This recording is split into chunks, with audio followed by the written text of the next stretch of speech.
right, good morning. How's everybody doing today? Good. All right. Yannick Ngakoue is going to IR. He broke his ankle, and it's season ending, so he will not be back this season. We'll still be around the building, and just want to compliment him on him being a true pro all the way through. Really helped our young guys, the entire year. And just want to really credit him for that, and I really appreciate him being a great teammate. So today we modified practice a little bit. We're going to do basically a fundamental individual period with a short 7-on-7 for offense and defense. And then we're going to do go to the indoor and do a walkthrough. Do a couple large segments of walkthrough, and we'll get the same number of reps, actually more reps than we would typically. And the reason why is because of the just the performance. The staff, strength staff, training staff. We want to get our guys to optimal levels for Sunday this time of the year, and the numbers suggest that. And so we just want to make sure our guys are ripping ready to go for Sunday. But the mental work is there. We talked to the players in the team meeting this morning about our goals for this game, and one of them is having a great Wednesday practice for first and second down. And the guys are wired in during those walkthroughs. And it's also important that the look squad does a great job giving us the looks that we need to have, as we would have in practice as well. But the guys will go full practice tomorrow. We'll be back in shells on Thursday and have a normal fast Friday. And then we'll be on to Saturday and on to the game. So with that, I'll open up to questions. Matt, there was no injury designation for Yannick the last game. Did he break it in game, and did he play through that? He did. Yeah, he did. He broke it. Will he need surgery? He will. He will, yes. Do you have any idea when it happened in the game? Very late. I don't know the exact play. It was during one of our last 2-minute drives on defense. Matt, you guys have found a pretty good flow defensively with the line now that you've been at full health. With Yannick going out, how does that impact what you can call and do? Yeah, that's really a great opportunity for some other guys, and we've been rotating a lot of guys in there, as you guys know. And, for me, it's about, finding that best combination, and really it's about the matchups. When you look at the skill set of the offensive line that we're playing this week and how we can match up best against those guys and who that is going against who. So that's important. Ngakoue was somebody you brought in really late, or during training camp to try to solidify something. What did you think of his performance? His numbers don't jump out necessarily, but how do you think he did? Yeah, what do you have, 4? Yeah. So I think that they were good, and it could have been better. Because he missed some. There's a lot of times you had him in the shoe there, and he could have got him down. We just got to do a good job of finishing, and wrapping up the quarterback, strip sacking, as you come through, and I think you could have had at least 3 or 4 more, at least. Ben, what's your philosophy on taking the ball after winning the coin flip? It's something you've done obviously a number of times this year, and it's a little bit against convention in these days. Yeah, it's really about just visiting with our game management guy Harry, and then us deciding what's best for our football team. Based on the strength of the opponent, in terms of their offense and defense, how they are, in terms of their openers, and really it's just about that. And then obviously wins a factor. So there's a lot of things that go into it, but we make that decision, and typically I'll tell the team ahead of time. I'll tell them on my Friday, using my situations meeting on Friday. I'll tell them that, and when I'm going through that, and they can get ready. How do you reconcile obviously giving them an opportunity then to double dip first half, second half like happened? Yeah, there's really no analytics to that suggests that you get a double dip, in that situation, taking the ball or deferring. But you look at it, and it's still about execution. It's still about creating the opportunity for yourself to get the double dip. Stopping them, and then using your timeouts and all that. But certainly we are well aware of that. Let's go against your natural inclination as the defensive-minded guy. Would you rather be on defense first and have that double dip? Well, I would say I'm the head coach first. So yeah, scoring point. You got to score points to win games.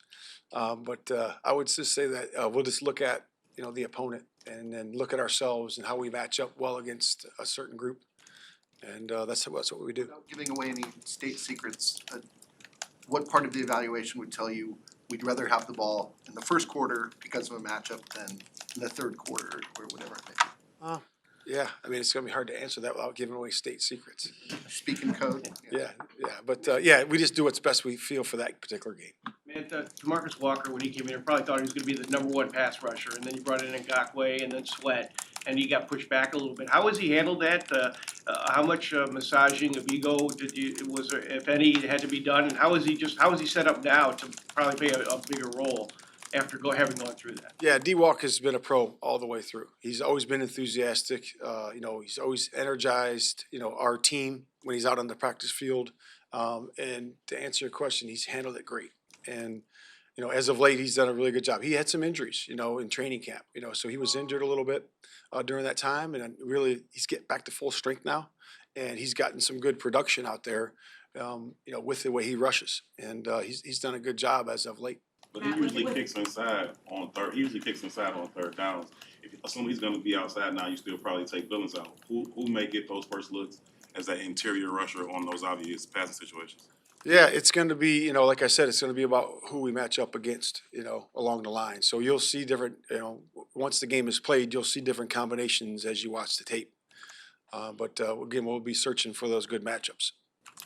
How have you evaluated Eddie's play since he came back from the foot injury? Yeah, it's been good. Eddie's been good. And what's great about Eddie is that the communication. He really does a nice job of, settling everybody down in the back end. So we do have, some checks to our calls based on, formations and, with certain calls. And he's done a really good job with that. And, making the adjustments. And I think he's, plays mostly in the deep part of the field. We don't pressure him very much and those types of things. But, he's made some good tackles, in the run game when the ball's squirted through there. So to play good run defense, you have to be able to do that. So I think he's done well. Is he giving you, does his range give you a little bit more flexibility in terms of play calling than some of the younger guys that would be out there if he couldn't be on the field? Yeah, I agree with that, Brad. Look at the first play of the Minnesota game. That they took a shot on a rookie, which we always expect them to do early. And he did a nice job ranging that out and making the play on that and getting that ball out. So I would say yes on that one. When you look at the Browns' pass defense, what are you seeing that's giving them teeth through most of the year in terms of what they're doing to make other offenses uncomfortable? Yeah, it always starts with rush and then cover and rush. So the rush is there. You got Big Z and you got Miles and you got some good interior rushers as well. And their pressure package is good too. So they do a nice job all around. I feel on first, second, and third down in regards to that.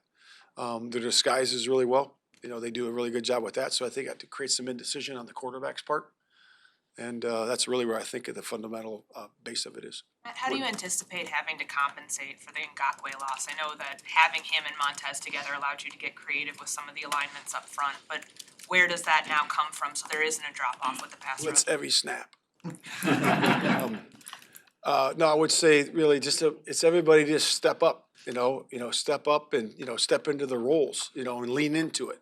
So when you have injury, you have an opportunity for people, for Dom, for Walk, for all those guys that are going to be in there, Javon, everybody that's is going to have an uptick in reps because of that. Loss of Yannick, and it's going to be Pick's going to have more reps. So I think it's really important for those guys to lean into the opportunity, right? And really have vision for the opportunity and vision for the plays you're going to make. So this is what the walkthrough practice is today about. That's what it's about. It's about guys visualizing themselves in the game plan, making plays in the game today, and then moving forward, making the corrections and moving on to the next day. What have you seen on tape from Joe Flacco, and how amazing is it that he's been able to do what he's been able to do, like stepping in mid-season out of nowhere? Yeah, it is. It is. You can see the talent. He's always had it, and he still has it. And you can see the arm strength, the accuracy, the vision, the patience in the pocket. Very calm in there, and you can see that. And he's put up good numbers, and there's no secret to that. And they've done a nice job protecting him too. So he's had some time back there, and Kevin's a heck of an offensive coordinator, and heck of an offensive mind. Bill Callahan's one of the best in the business. So those guys are on point, and bringing in a new quarterback. I know that's their fourth one of the year, I think, and they've had success being able to do that, and that's a big part of their coaching staff and their personnel. When you have somebody who's not afraid to go deep, how does that tax a defense? What's that again? How does it tax a defense when you're facing a quarterback who's who's not afraid to go deep and is pretty good at it. Yeah, yeah, it does. You know, when he stretches the whole part of the field. You know, it's not just vertically, Pat. It's horizontally as well. You know, so you know, there's certain quarterbacks that only throw in between the hashes, in between the numbers, and you can certainly pack the paint, so to speak, on that. But he makes you defend the whole field for sure. Matt, Jaquan Brisker had some strong words in regards to Justin not getting treated the same like other quarterbacks with those unnecessary roughness calls. Is there anything else that can be done to ensure that he gets protected like other quarterbacks? Just what we've been doing. You turn in the plays that you think, and really it's for, educating both sides, to see what we see and to see what they see at the end of the day. And I'm talking about the officials, but again, some of that's hard, at times because he is on the perimeter running. But we feel that when he declares himself down, that he should be down and there should be no hit, to the head or to the shoulder area. But yeah, that's all you can do really. And then just visit before the game, visit before the game, visit during the game, and then just keep stressing it to him. As you watch Justin come along, throughout the season, is there an area or two of specific improvement that's left an impression on you where he's made obvious growth in your mind? Yeah, really, the pocket presence is better. The rhythm and timing is better. Him being able to, once he starts to create, before he exits, to look down the field, that's been really good. The taking care of the football, in terms of interceptions, that's been good as of late. A perfect game for a quarterback, like I said, is zero turnovers, and that gives us a chance to win the game. So, just continuing to do that. What do you attribute the streak now without an interception to? What has helped him in that regard? Just him being mindful of it and us, visiting about it, before the game. We visit on Saturdays, and when the game plan's all in, and we talk about that, and he knows how important it is to the football team, to the success of the football team. Man, even without Ngakoue, your percentage of starters available from week one is very high. We've got to be near the top. Is that unusual at this time of year to you, or is that pretty? Have you had that before, or is that? Do you notice? Is that a factor? Yeah, it is. Relative to other years, at Indy, wherever you've been. Yeah, for sure. It's rare you get. You only have one guy that's injured. Really. So it's a tribute to everybody. It's a tribute to first of all the players for taking care of their bodies with the performance staff and the training staff and the strength staff, and then, obviously those departments obviously need a bunch of credit too. And then I think we've done a good job, using the mini buys, to really refresh, recharge, mind, body, and spirit. I think that's really a big part of it, and then continue to do that as we go through these next games. Matt, you said on Sunday that the importance of having that proof of pulling through with the wins. For Justin in particular, what does that proof mean, and how have you seen him kind of weather the storm of some of the ups and downs this season? Yeah, he's been a true pro. He's the same.